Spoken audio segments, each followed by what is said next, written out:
The Team Anna movement was one of the most path-breaking political movements in the history of independent India. However, there were two major turning points which led to the demise of the spirit of the entire movement.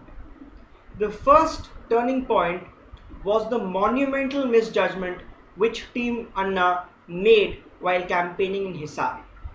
Now, Hisar was home to a by-election where Team Anna campaigned against the Congress party in the run-up to the polls. Now, the premise or the moot point which Team Anna gave for campaigning against the Congress party in Hisar was that the Congress party was the party in power, and it was the responsibility of the Congress party to enact a strong legislation and to bring about a strong Lokpal. And hence they said, we are campaigning against the Congress party, and the people should know that this party has cheated them, they should vote against them, and only when the Congress party will be defeated by the people of Hisar, only then will the Congress party plunge into action and enact a strong legislation.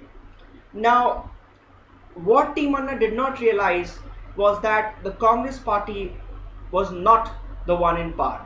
They did not understand the criticalities underlying coalition politics. The Congress is not in power. It is the UPA which is in power, whereas the Congress party is the single largest constituent of the United Progressive Alliance. Yes, it is true that it is the Congress party which calls the shots in the UPA, but the Congress party alone cannot get any bill passed.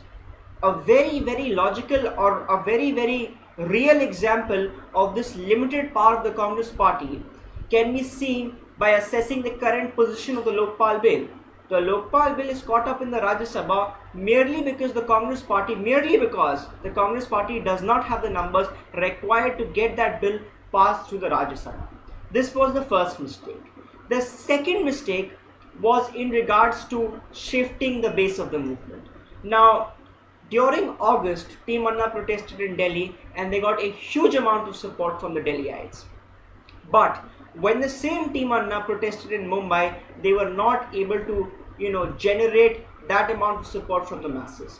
Now, we need to understand that Delhi is the political capital of India. It is the nerve center of Indian politics. Every political party in India, be it a national party like the BJP, Congress, or a regional party like the BSP or the SP, all of these parties have an office in Delhi where a significant chunk of their party cadre resides. Now, in order to, take on the Congress party, what these parties did was that when the Anna movement was going on, they supplied a large amount of foot soldiers to the movement, hence increasing the amount of people who had gathered at the Ramlila grounds. Now, this could not happen at the MMRDA grounds where Team Anna was protesting in Mumbai, because party cadre of various regional parties and even other parties was absent, and hence Team Anna was not able to garner public support. Now, the media has a great amount of interest in showing the bad side of individuals and movements.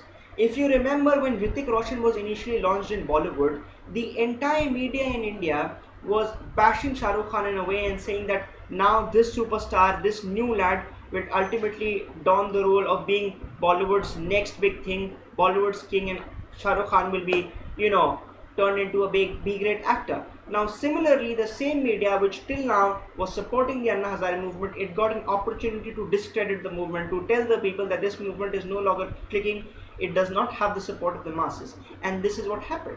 So we can see the damage which was caused to the Team Anna movement, when they shifted their center of protests from Delhi to Mumbai. In the first case, which basically pertained to the campaigning in Hisar, there was a great amount of confusion regarding the political status of Team Anna. When Team Anna campaigned in Hisar against the Congress party, their credibility was lost. The people, they began to think that they are an outfit which is being propped up by the opposition parties to malign the Congress party, to take on the government and to further the agenda of the opposition. And it was primarily because of this one huge mistake that Team Anna could not generate support from all sections of people, and a large majority of the people, belonging to the marginalized groups, they looked at them with suspicion and never really supported them.